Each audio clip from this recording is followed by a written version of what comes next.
This is Ryan Elliott for Boxing Social in association with Betfred. We're in London. We've just watched Josh Taylor win the World Boxing Super Series final and be crowned unified champion after his victory over Regis Prograis. With me, Barry McGUIGAN. Barry, you told me from day one, the day I met you, it's a special kid you got on your hands. Talk to me about that performance. Yeah, I knew it was going to be a hard fight. Prograis is an exceptional talent, very heavy-handed. You can hear the power that he has. And Taylor had to beat him in his own game.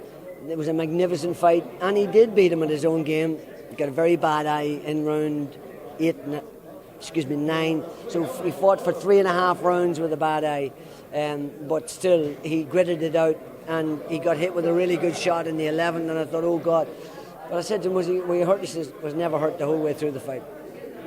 But he had to show real courage, and he had to fight Prograis. He had to back him up. He backed him up for the majority of the fight. I knew the fight was close. I had him winning by 3 rounds. I can understand it being 2, but the draw was, I just didn't think it was a draw at all. I thought Taylor dominated. Thought he had him in round 7, round 8. He had him wobbled and hurt a few times. But, you know, Prograis is a great fighter. And the American public, as you know, Ryan, had him, the American boxing fraternity had him as a ranked outsider, Taylor as a ranked outsider, but we knew what he was capable of, and I'm thrilled for him. 16 fights, you know, unified champion, and I just think he's going to go from strength to strength. I think everyone's in agreement that the right man won. Scorecards were here, there and everywhere. We sort of expected that. A lot of the early rounds were hard to score. Going into this fight, we all sort of agreed as well that this is number 1 and 2 in the division. We saw that tonight, didn't we? Regis Prograis certainly played his part. Both 2 guys, unbelievable chins. Beautiful all-round performance from both of them. Unbelievable fight. Absolutely, great fight. One of the best fights I've seen in a long, long time. You know, as a manager of a fighter, I want him to have easy fights, but against Baranchek, it was a hell of a barnstormer of a fight.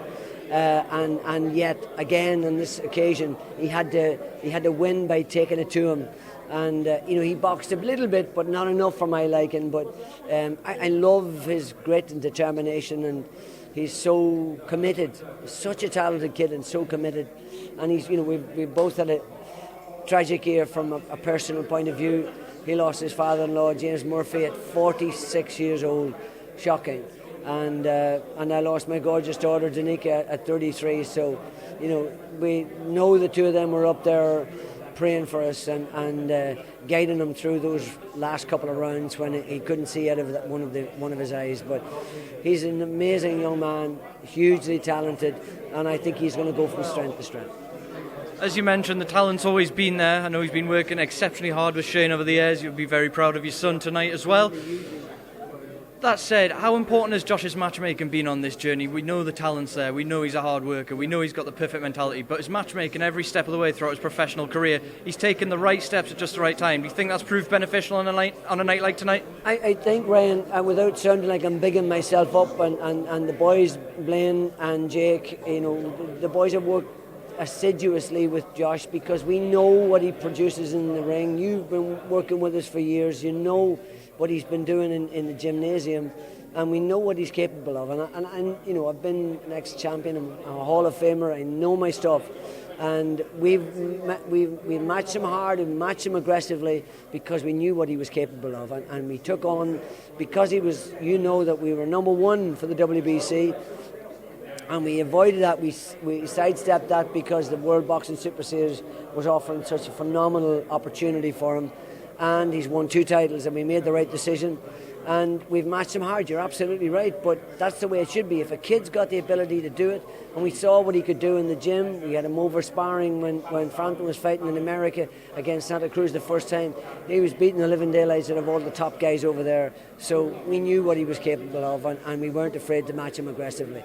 And you know, there's a lot of, without pointing fingers and without singling people out, there's a lot of fights out there where you have young kids that are really talented, and then they're fighting fellas that they could beat with one hand. Got to match him aggressively, get him in there. He's had 200 amateur fights. You know, there's a certain amount of wear and tear on him. We wanted to be aggressive with him. We wanted to move him fast, and thank the Lord that it's worked out very well for us. The natural fight now, the one we've all been talking about at this press conference, the road to undisputed, the Ramirez fight. Do you think we can expect to see that going into next year when Josh is all healed up? Is that the natural fight now? I think it's a natural fight. I think he needs a bit of time. We had a big break between Prograis and Baranchek. And ideally, I'd like him not to have been cut, so we'd have a couple of months off and then we go again. Now with this eye, we're going to take a bit of time. He can afford to have a rest. He's a guy who loves to train, so he's always going to be fit. And we'll see who wins between Postel and Ramirez, and then hopefully we'll be able to get it together with those guys. Final word before I let you go, Barry. You've always had great belief in Josh. We've discussed that. You knew he was going to go on to special things. But after 16 fights, unified world champion, Ring Magazine champion, World Boxing Super Series winner, did you think it was all possible so quickly? I always believed. I watched him I saw him for a long time. I watched him and read about him and watched the videos of his fight. And I went to commentate for Radio 5 Live in the Commonwealth Games deliberately to watch him in the flesh. He was a standout performer. He was magnificent, and I knew when I saw him that I would hopefully get him to sign with me.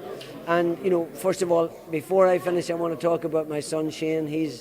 We've had a very rough year, and he's had a rough couple of years personally, and he's just one of the best coaches in the world, and I'm so proud of him. He's such a great kid.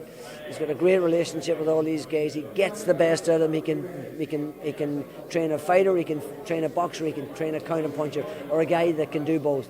And he's really, really a super talented young man, and the two of them together have just broken new ground. I'll second that. They do look an unstoppable force together, Barry. Thank you very much for speaking to Boxing Social. A pleasure. I'll let you go now.